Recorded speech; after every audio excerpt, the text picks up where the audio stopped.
नमस्कार, बहुत बहुत स्वागत आपका नादी टीवी पर। मैं हूं आपके साथ पारुल। आज बात करेंगे डीजीपी के चयन पर सियासत। उत्तर प्रदेश की योगी सरकार अब खुद ही डीजीपी की नियुक्ति करेगी, यानी सरकार को अब यूपीएससी पर निर्भर नहीं रहना पड़ेगा। इसके लिए उत्तर प्रदेश सरकार ने चयन एवं नियुक्ति नियमावली 2024 बनाई है, जिसे कैबिनेट में मंजूरी भी मिल गई है। नए नियम के अनुसार हाईकोर्ट के रिटायर्ड जज की अध्यक्षता में एक कमेटी बनेगी। इसमें उत्तर प्रदेश के मुख्य सचिव, यूपीएससी की ओर से नॉमिनेट सदस्य, यूपी लोक सेवा आयोग के अध्यक्ष या उनकी ओर से नॉमिनेट सदस्य, अपर मुख्य सचिव या प्रमुख सचिव गृह और एक रिटायर्ड पूर्व डीजीपी शामिल रहेंगे। डीजीपी वही अफसर बन पाएगा जिसकी कम से कम 6 महीने की नौकरी बची हो। अभी तक डीजीपी की तैनाती के लिए यूपीएससी को अधिकारियों के नाम का पैनल भेजना होता था। इनमें से यूपीएससी 3 सीनियर अधिकारियों के नाम का चयन करते थे। राज्य सरकार को उनमें से किसी एक को चुनने का ऑप्शन दिया जाता था। दरअसल योगी सरकार ने अब नया नियम सुप्रीम कोर्ट के नोटिस के बाद बनाया है। सुप्रीम कोर्ट ने उत्तर प्रदेश समेत 7 राज्यों में कार्यवाहक डीजीपी की नियुक्ति को लेकर नाराजगी जताई है। कोर्ट ने कार्यवाहक डीजीपी की नियुक्ति को अवमानना का मामला मानते हुए राज्य सरकारों को नोटिस दिया है। 14 नवंबर को इस पर सुनवाई होनी है। इससे पहले योगी सरकार ने यह फैसला लिया है। आपको यह भी बता दें कि उत्तर प्रदेश की 3 लाख पुलिस फोर्स के पास 29 महीने से परमानेंट डीजीपी नहीं है। प्रशांत कुमार उत्तर प्रदेश पुलिस के चौथे कार्यवाहक डीजीपी हैं। उत्तर प्रदेश के आखिरी स्थायी डीजीपी मुकुल गोयल थे, जिन्हें शासन ने 11 मई 2022 को पद से हटा दिया था। अब सुप्रीम कोर्ट के नोटिस के बाद उठाए गए राज्य सरकार के इस कदम पर सियासत शुरू हो गई है। अखिलेश यादव ने एक्स पर लिखा कि किसी बड़े अधिकारी को स्थायी पद देना और उसका कार्यकाल 2 साल बढ़ाने की व्यवस्था बनाई जा रही है। सवाल यह भी है कि व्यवस्था बनाने वाले खुद 2 साल रहेंगे या नहीं। अखिलेश का तंज है कि कहीं ये दिल्ली के हाथ से लगाम अपने हाथ में लेने की कोशिश तो नहीं हो रही है। इस पर पलटवार करते हुए भाजपा ने कहा है कि अखिलेश को अपने कार्यकाल की याद सता रही है। अखिलेश की कुर्सी के 4 पाए रामगोपाल यादव, शिवपाल यादव, नेताजी और आजम खान खींचा करते थे। नेताजी के कहने पर चीफ सेक्रेटरी और मंत्री बनते थे और बिगड़ते थे। इन आरोप प्रत्यारोपों से अलग सवाल यह भी है कि क्या योगी सरकार का फैसला सुप्रीम कोर्ट के दबाव में लिया गया है या योगी की इस फैसले की आड़ में दिल्ली के दबाव से मुक्ति की राह तलाशने की कोशिश हो रही है। आज की चर्चा इन्हीं सवालों के इर्द गिर्द। पहले कुछ प्रतिक्रियाएं हैं, वो आपको सुनवा देते हैं। जिस प्रदेश में सालों साल से स्थायी डीजीपी नहीं है, आप उस उत्तर प्रदेश की भाजपा सरकार में प्रदेश की कानून व्यवस्था की हालत समझ सकते हैं। इसीलिए रोजाना दलितों को निशाना बनाया जा रहा है। कहीं पर पुलिस लूट में शामिल है, कहीं अपहरणकर्ताओं को फिरौती दिलवाने में शामिल है। जहां पर महिलाओं पर अत्याचार होता है, सरकार पुलिस का संरक्षण करती है, पुलिस अपराधियों का संरक्षण करती है। भारतीय जनता पार्टी सरकार में सब टेम्परेरी चल रहा है। टेम्परेरी डीजीपी, टेम्परेरी व्यवस्था, सब टेम्परेरी। जनता अब इस सरकार से उब चुकी है। उपचुनाव में, लोकसभा चुनाव की तरीके से इनका सफाया करेगी और 27 में पूरी तरीके से इनकी विदाई करेगी। उत्तर प्रदेश की भाजपा सरकार द्वारा डीजीपी की नियुक्ति संबंधी नियमों में बदलाव किया जाना इस बात का सबूत है। केंद्रीय भाजपा नेतृत्व और राज्य भाजपा नेतृत्व के बीच सब कुछ ठीक नहीं चल रहा है। दूसरे, उत्तर प्रदेश की भाजपा सरकार कहीं न कहीं अपने मनपसंद अधिकारी को बैठाना चाहती है जो उनके मनमाफिक काम कर सके, न कि जो संवैधानिक दायरा है या जो कानून रूल ऑफ लॉ है उसके हिसाब से काम करे। कहीं न कहीं कानून का दुरुपयोग करने की कोशिश की गई है। भाजपा की उत्तर प्रदेश की सरकार हर तरह से हर मशीनरी का दुरुपयोग करना चाहती है, इसलिए डीजीपी के नियुक्ति संबंधी नियमों में बदलाव किया। आखिर केंद्र में भी भाजपा की सरकार है, उत्तर प्रदेश में भी भाजपा की सरकार है, इस तरह के नियमों में बदलाव का क्या औचित्य है? अखिलेश यादव जी को रह रह करके अपने कार्यकाल की याद सताती है कि कैसे उनके कार्यकाल में मुख्यमंत्री की कुर्सी के 4 पाए, एक पाया रामगोपाल यादव खींचा करते थे, दूसरा पाया शिवपाल यादव खींचा करते थे, तीसरा पाया नेताजी खींचा करते थे और चौथा पाया आजम खान खींचा करते थे। अपने पूरे कार्यकाल में कितने परेशान रहे हैं कि सार्वजनिक तौर पर स्वीकारोक्ति तक की थी कि चीफ सेक्रेटरी दीपक सिंघल जाकर के नेताजी के पैर पकड़ लो वरना तुमको चीफ सेक्रेटरी से हटाना पड़ेगा। कैसे नेताजी के कहने पे बार बार मंत्रिमंडल में फेरबदल किया करते थे, मंत्री हटाते थे, फिर मंत्री बनाते थे। ये बेचारगी सबने देखी है। अखिलेश जी को अपनी ये बेचारगी याद आती है तो अपने गम दूर करने के लिए वो उत्तर प्रदेश की वर्तमान सरकार पर उल जलूल आरोप लगाने का काम करते हैं। भारतीय जनता पार्टी की योगी आदित्यनाथ सरकार लोकतांत्रिक तरीके से आज चल रही है। मंत्रिमंडल से परामर्श भी करते हैं और संगठन के साथ भी परामर्श करते हैं, लेकिन निर्णय मुख्यमंत्री करते हैं। कम से कम अखिलेश यादव जी इस तरह के बेसलेस आरोप लगा करके अपने गम दूर करने का प्रयास मत करें।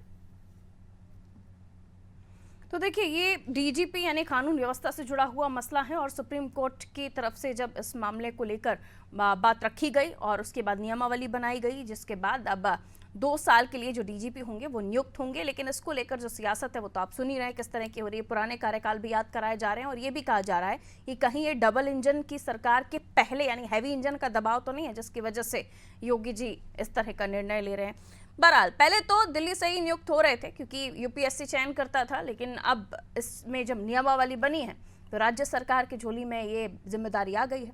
आइए मिलिए उन मेहमानों से जो हमारे साथ चर्चा में जुड़ रहे हैं, इस पर आपत्तियां क्या हैं वो भी समझ लेंगे। हरिंद्र विक्रम सिंह भारतीय जनता पार्टी से जुड़े हुए हैं, बहुत स्वागत करती हूँ सर। अशोक तिवारी जी सपा से हमारे साथ बने हुए हैं, बहुत स्वागत।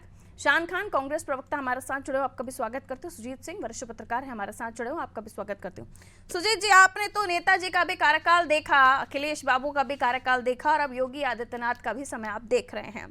डीजीपी पहले किस तरीके से नियुक्त होते थे, आप किस तरीके से नियुक्त हो रहे हैं, और इसको लेकर अब ये कहा जा रहा है कि लंबे समय तक किसी को इतनी बड़ी जिम्मेदारी देना, इस पर भी तकलीफ है। अच्छा, ये भी बोला जा रहा है कि अमित शाह जी अपने किसी डीजीपी को रखना चाहते थे, वो योगी जी को पसंद नहीं, इसलिए योगी जी अपने डीजीपी रखना चाहते थे, इसलिए नियमावली, और फिर सुप्रीम कोर्ट का भी बीच में हवाला। सबकी अपनी अपनी अलग अलग टिप्पणियां हैं, लेकिन कानून व्यवस्था को संभालने के लिए एक फुल टाइम डीजीपी हो, इसको लेकर पहले भी अखिलेश बाबू कहते रहे हैं, लेकिन अब जब वैसा हो रहा है तो ये पसंद नहीं आ रहा है। आपको क्या लगता है सर, पहले ऐसा होता था अब ऐसा हो रहा है, क्या समझ रहे हैं आप? पारुल जी, पिछले 10-15 सालों से उत्तर प्रदेश की प्रशासनिक ब्यूरोक्रेसी जो है जी, वो कहीं ना कहीं से अपनी प्रासंगिक स्थितियों से अलग ही रही है। अगर हम समाजवादी पार्टी के कार्यकाल को देखें जी सर, तो अनेक आईएएस और आईपीएस ऑफिसर्स बाहर से आकर के उत्तर प्रदेश में जिलाधिकारी, पुलिस अधीक्षक और अन्य तमाम पदों पर रहे हैं। उत्तर प्रदेश उसके बाद की स्थिति आई है कि हमारे चीफ सेक्रेटरी अभी करीब 2 साल का कार्यकाल, 1.5 से 2 साल का कार्यकाल काट करके रिटायर होने के बाद गए हैं। एक बात नहीं समझ में आती है हमारे कि आखिर रिटायर लोगों के कंधों पर इतने बड़े बड़े दायित्व दिए क्यों जा रहे हैं, या बाहरी लोगों के कंधों पर इस तरह के दायित्व दिए क्यों जा रहे हैं। 2027 तक वर्तमान डीजीपी अब रहेंगे, ये बात स्पष्ट हो गई। तो 2006 महीने का न्यूनतम कार्यकाल होगा, ये तो मैं समझ रहा था। मैं सुबह अखबार पढ़ रहा था तो मैं समझ ही नहीं पा रहा था कि आखिर जब आगे पढ़ा तो मालूम हुआ कि नहीं, इनको विस्तार दिया जाएगा। अमित शाह साहब क्या करना चाह रहे थे, वो किसको डीजीपी बनाना चाह रहे थे, उत्तर प्रदेश में कौन कैसे बनेगा, ये बहुत गहरे अंदर की बात है। इस बात विषय पर मैं नहीं जाना चाहता, लेकिन कहीं ना कहीं से ये स्थितियां उतनी बेहतर नहीं होंगी कि एक मजबूर कंधों पर इतने बड़े उत्तर प्रदेश राज्य का दायित्व दिया जाए, वो भी रिटायर पर। ठीक है हरिंद्र जी, आप इसका जवाब दें। वो कह रहे हैं कि इतने मजबूत कंधे होने चाहिए जो इस जिम्मेदारी को संभाल सकें। कहें जी पारुल जी, जैसा कि अभी हमारे पूर्व वक्ता ने बताया, बिल्कुल सही है। और रही अखिलेश जी की बात, क्योंकि आज जो डिबेट हो रही है वो उन्हीं के कमेंट पर हो रही है, तो एक व्यक्ति दो मुही बात कैसे कर सकता है जी, हमें समझ में नहीं आ रहा। जब अखिलेश जी सरकार में होते हैं तब कहते हैं कि केंद्र के द्वारा भेज दिया जाता है, हम व्यवस्था नहीं संभाल पा रहे हैं। आज जब प्रदेश ने यह व्यवस्था बनाने की कोशिश की है तो कह रहे हैं कि केंद्र को नीचे दिखाने के लिए यह काम कर रहे हैं आप। इन मसलों में हमें नहीं पड़ना। फिलहाल में जो बात है वो प्रमुख क्या है कि किसी की भी सरकार हो, सरकार को व्यवस्थित चलाने के लिए एक तो शासन और एक प्रशासन, इन दो लोगों की प्रमुख आवश्यकता होती है। अब पुलिस महकमा है, यदि डीजीपी का कार्यकाल लंबे समय के लिए मिलेगा तो वो प्रदेश का, क्योंकि हमारा प्रदेश 24-25 करोड़ की आबादी वाला प्रदेश है, बहुत बड़ा प्रदेश है, अल्पकाल में वह पूरे प्रदेश को नहीं समझ सकता। तो उसके पास कम से कम 2 साल का कार्यकाल होना चाहिए। और यहाँ होता था कि 6 महीने का कार्यकाल मिला, उसके बाद रिटायर्ड हो गया, दूसरा व्यक्ति आ गया, तो प्रदेश में अव्यवस्थाएं फैल रही थी। उन अव्यवस्थाओं को रोकने के लिए फिर या तो उसका कार्यकाल बढ़ाया जाता था। कोर्ट के इंटरफेयर के बाद ही आपको लगा कि अव्यवस्थाएं हो रही थी 2022 के बाद से? देखिए निश्चित रूप से सुप्रीम कोर्ट ने कई बार इस चीज के लिए इंगित किया और उसको आधार बनाकर माननीय योगी जी ने कैबिनेट की बैठक में प्रस्ताव पास किया और बहुत अच्छे तरीके से ठीक है उसको लागू कराने का प्रयास किया, जिसमें कोई पक्षपात ना हो, कोई भेदभाव ना हो।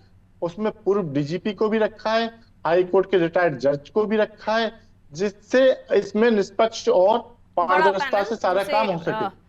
इस मामले में रखा गया है। ठीक है, लौट रहे हैं आपके पास, सपा के पास चले जाते हैं। अशोक तिवारी जी हमारे साथ जुड़े हुए। अशोक जी, पहले कहते थे कि कब तक ये जो है पार्ट टाइम या शॉर्ट टर्म पीरियड का काम चलेगा, और अब पूरे टाइम यानी 2 साल का पूरा कार्यकाल मिल रहा है, तो भी अखिलेश जी को समझ नहीं आ रहा। उन्हें लगता है कि अब ये दूसरी पॉलिटिक्स हो रही है। जी पारुल जी देखिए, मनमाना राज चला रहे थे योगी जी, इसमें कोई संशय नहीं कि 2022 से अभी तक का समय बहुत लंबा समय हो गया और उन्होंने कार्यवाहक से काम चलाया। जब सर्वोच्च न्यायालय ने दखल दिया इस संदर्भ में तो मजबूर हो गए, और मजबूर हो गए जब, तो उन्होंने ऐसी व्यवस्था करना चाहा है जो पहले से भिन्न है। पहले की व्यवस्था जो थी वो यूपीएससी से आते थे, तो उसमें उनको क्या दिक्कत थी ये समझा नहीं पाएंगे। भाजपा के प्रवक्ता आपको ये समझा नहीं पाएंगे उन्हें दिक्कत क्या थी, वो समझा ही नहीं पाएंगे। अब सवाल इस बात का है कि एक तो वो केंद्र से बच गए, यानी कि सेंटर से बच गए।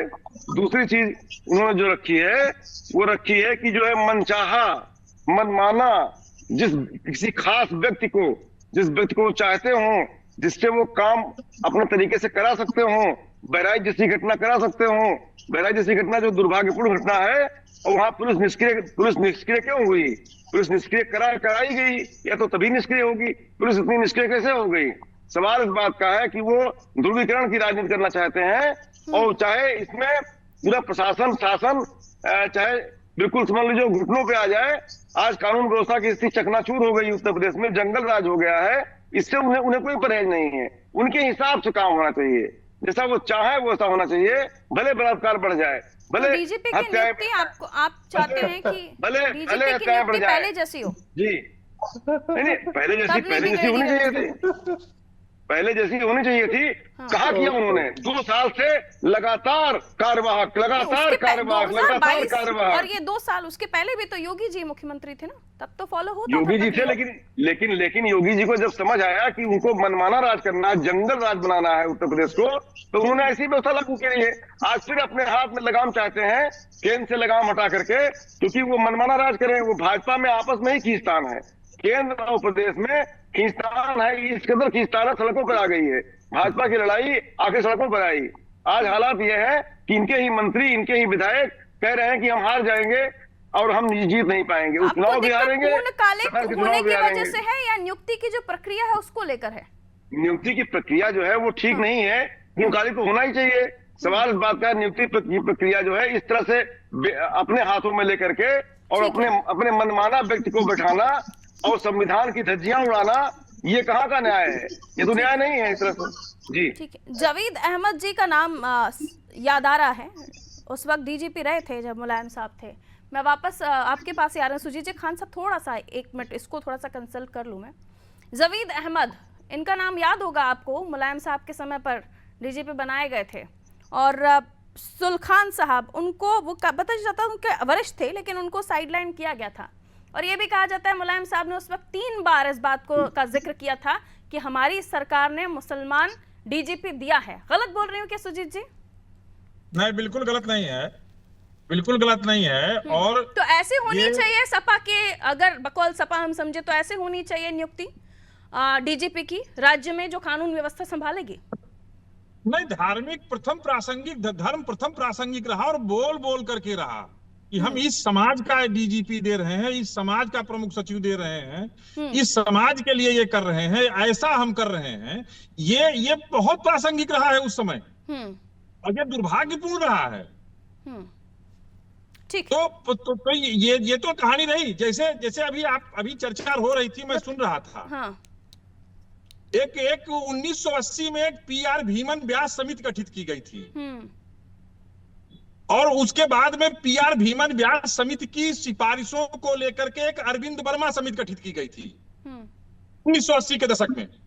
और इन दोनों यद्यप ये नागरिक सेवा के लिए थी, पीसीएस ऑफिसर्स के लिए थी, प्रोन्नति के सोपान सुलभ कराने के लिए, लेकिन वो प्रशासनिक स्थितियों के लिए थी। तो जाहिर सी बात है कि वो पुलिस पर भी ये भी हाँ अपने अपनी बात रख ली। बहुत सारे समय ये सारी चीजें होती रही हैं, लेकिन अखिलेश जी अब उन्होंने जब उनके हाथ में कमान थी तब वो क्या करते थे उसका जिक्र वो नहीं कर रहे हैं। अब कैसे क्या होना चाहिए वो चाहते हैं कि उनके हिसाब से हो।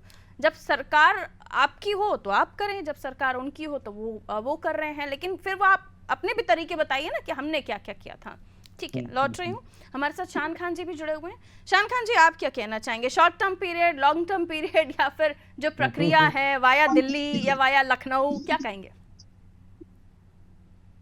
देखिए पारुल जी, योगी आदित्यनाथ ने इस नियम को बनाकर ये घोषणा कर दी है कि डबल इंजन में से एक इंजन विफल हो चुका है और उत्तर प्रदेश में अब सिंगल इंजन की सरकार चलेगी जो योगी जी चलाएंगे। भाजपा में सरफुटअव्वल, आपसी गुटबाजी चरम सीमा पर है। दिल्ली बनाम लखनऊ, अमित शाह बनाम योगी आदित्यनाथ की लड़ाई सड़कों पर आ चुकी है, सामने आ चुकी है। इसीलिए यह नियमावली बनाकर योगी आदित्यनाथ ने, जैसे दूध में से मक्खी निकालकर फेंकी जाती है, उसी प्रकार से केंद्र सरकार और अमित शाह के दखल को दूध में से मक्खी की तरह निकालकर फेंक दिया है। दूसरी बात, इस नियम को जब आप पढ़ेंगे तो इसमें साफ साफ दिखाई देगा कि इसमें अपने चहीतों को पुलिस महानिदेशक बनाने के लिए ये पूरे नियम को बनाया गया है।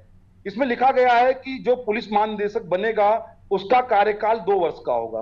अब जिस व्यक्ति को पुलिस महानिदेशक बनाया जाएगा, ऐसी अटकलें चल रही हैं, उसकी सेवा ही केवल 6 महीने की बची है। यानी कि ऐसे व्यक्ति को पुलिस महानिदेशक बना दिया जाएगा जो 6 महीने बाद सेवानिवृत्त हो जाएगा।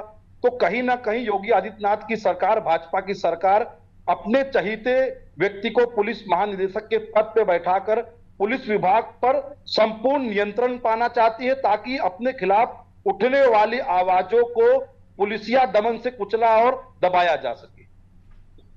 वापस हरेंद्र जी आपके पास जवाब लेने आ रही हूँ जी। कहिए, जिनका कार्यकाल महज 6 महीने का है उन्हें आप जिम्मेदारी दे रहे हैं और कह रहे हैं कि हमने 2 साल का कार्यकाल करवा दिया, या फिर नियमावली के मुताबिक 2 साल ये बने रहेंगे? देखिए, उसी कमियों को दूर करने के लिए ये सब किया गया, लेकिन हमें ना आलोक जी की बात समझ में आ रही, ना हमें अपने शान खान भाई की बात समझ में आ रही है। क्यों? क्योंकि एक तरफ आप कहते हैं कि सुप्रीम कोर्ट के कहने के बाद आपने किया, और दूसरी तरफ आप कहते हैं कि केंद्र को बेदखल करने के लिए आपने ऐसा किया। आप चाहते क्या है, पहले तो ये स्पष्ट कर दें। कोई बात नहीं, फिर विषय से हम भटकने नहीं चाहते। आज जो नियम बनाए गए हैं या बोर्ड उसमें मीटिंग में जो पास हुए हैं, उसका मेन है कि कम से कम 2 साल का कार्यकाल जो भी बनेगा उसको कम से कम 2 साल का कार्यकाल मिलना चाहिए। एक्सटेंशन करेंगे। एक्सटेंशन वो अभी कैसे कह सकते हैं? एक्सटेंशन कर रहे नहीं कर रहे, कौन बन रहा है जी? फिर आप वापस वही गोटी दे रहे हो ना, 6 महीने की बात। हम लोग कैसे कह सकते हैं कि किसका? देखिए, ये काम है जो कमेटी बनेगी उसका, कि वो किसको चयन कर रहे हैं। कमेटी सुप्रीम कोर्ट के नियमों की अवहेलना थोड़ी ना करेगी। जो नियमावली है उसकी अवहेलना नहीं करेगी। सुप्रीम कोर्ट ने जो कहा उस बात को माना जाएगा। हाई कोर्ट का रिटायर्ड जो जज होगा वो अध्यक्ष है उस कमेटी का। चलिए ठीक है, यानी इस बात को थोड़ा सा ठंडा करके आगे बढ़ाना चाहिए, गरम से बात चल सकता है। ठीक है, अभी कुछ नहीं कह सकते। ये अशोक जी वापस आपके पास कि चित भी मेरी, पट भी मेरी, ऐसा चल रहा है आपकी पार्टी के साथ। तो पहले जब दिल्ली से नियुक्ति होती थी तो बोले योगी जी का चल नहीं रहा, डब्बा खराब है, ट्रेन खराब है, और फिर अब दिल्ली से नहीं हो रही, अब ये सीधा यूपी को अथॉरिटी मिल गई है तो अब वो भी तकलीफ हो रही है। तो हेड भी मेरा, टेल भी मेरा, सिक्का ही आप रख लीजिए। नहीं, जो प्रक्रिया थी उसमें कोई कमी निकालते अगर योगी जी तो समझ में बात आती। आज इन्होंने 2 साल से लगातार कार्यवाहक से काम चलाया। उस प्रक्रिया को उन्होंने नहीं माना। तो मांग हो और रही थी, वो कार्यवाही आपकी कम मांग चलाया। पूरी हो रही है ना, तो फिर आपको ये अरे भी नहीं कहाँ से चाहिए, पूरी वो हो भी रही नहीं है? चाहिए, अब क्या क्या चाहिए? अगर आप सर्वोच्च न्यायालय ने दखल दिया तो इनको जो प्रक्रिया थी उसी प्रक्रिया को लागू करना चाहिए था ना। इनको उसी प्रक्रिया को तो वो प्रक्रिया का पालन होगा ना सर, वो क्या तो रहे ठंडा थोड़ा सा होने दीजिए, गरम आप जल जाए। इन्होंने नई प्रक्रिया बना दी है। पारुल जी समझने का प्रयास करिए, जनता भी समझ रही है। और जो इस नई प्रक्रिया में जंगल राज कायम करना चाहते हैं, ये अपने आदमी को बैठा करके संविधान की अवहेलना करते हुए जंगल राज कायम करना चाहते हैं जो ये कहे वही हो, जिसको कहे उसको जो है नहीं तो- मार दिया जाए, कस्टडी में मार दिया जाए, आज एनकाउंटर कर दिया जाए। फिर सवाल इस बात का है, तो जंगल राज की बात है ना, जंगल राज कायम हो रहा है उत्तर प्रदेश में और उसकी शुरुआत है। 6 महीने कार्यकाल हो, उसको 2 साल कर नहीं दिया तो फिर भी जाएगा। 6 महीने सवाल अखिलेश इस जी बात के का समय है, पर तो 1 महीने में आई है, 1 महीने कार्यकाल, फिर 2 महीने, सवाल फिर इस 3 बात महीने, का ऐसे है, करते करते जनता सबको उन्होंने इन सभी मौका दे चीजों दिया, को- बोले सब खुश रहो। पारुल जी, यूपी की जनता बारीकी से समझ रही है इस बात को कि कितनी मारकाट तो भाजपा में बारीकी से मची ये भी हुई तो है। समझ रही है कि जो आपने मांगा वो मिला, अब आप कह रहे हैं नहीं ये नीचे दूसरी चीज चला के दो, इसका अब टेस्ट भाजपा चेंज है। टूट रही है, मारकाट से दिक्कत है। भाजपा टूट रही है, भाजपा खत्म हो रही है, आपको तो भाजपा का खत्म होना सर्वनाश चाहिए। हो रहा है। पहले आज दिल्ली अमित से आ शाह रहा जी है ने- तो गलत है, अब योगी यूपी जी से हो रहा है तो भी गलत है, तो ये कैसे चलेगा? आज ठीक जो है। योगी जी में अमित शाह जी में ठनी हुई है, आज भाजपा का सर्वनाश हो रहा है। भाजपा उत्तर प्रदेश से खत्म होने जा रही है इस समय। ठीक है। भाजपा बीजेपी में तो इतना कह रही है यहाँ अंदरूनी कलह उल्टी है। बात हो रही है, बीजेपी तो हर जगह उनको प्रचार के लिए भेज रही है, फिर बंद कमरे में 1 इतना घंटे अंदरूनी मीटिंग कलह हो रही है है। उनकी। इतना अंदरूनी कला है कि इनके विधायक, इनके मंत्री ही संतुष्ट जो नहीं नारा है। वो देते वही हैं वो कह रहे पूरे कि हम आ रहे इलेक्शन हैं। में गूंजता है। आलोक जी, तो आपको हाँ, प्रसन्न ठीक है। होना चाहिए, आपको कष्ट शान नहीं खान, होगा। इनके पूर्व मंत्री ठीक है, शान खान जी। और विधायक का कहना है कि हम हार जाएंगे। क्या कानून व्यवस्था को चुनाव बिगाड़ देंगे जो नए डीजीपी आएंगे, क्योंकि प्रक्रिया का पालन नहीं होगा, प्रक्रिया चयन ठीक नहीं होगा?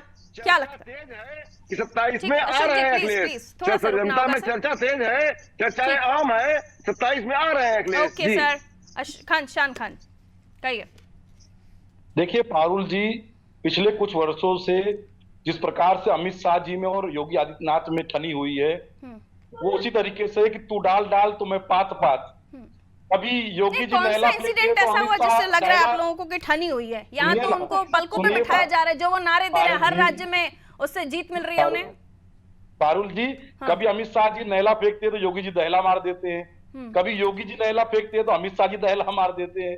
तो ये आपसी लड़ाई और खींचतान का मामला है। अब बताइए, केंद्र सरकार के दखल को समाप्त करने का क्या तुक बनता है?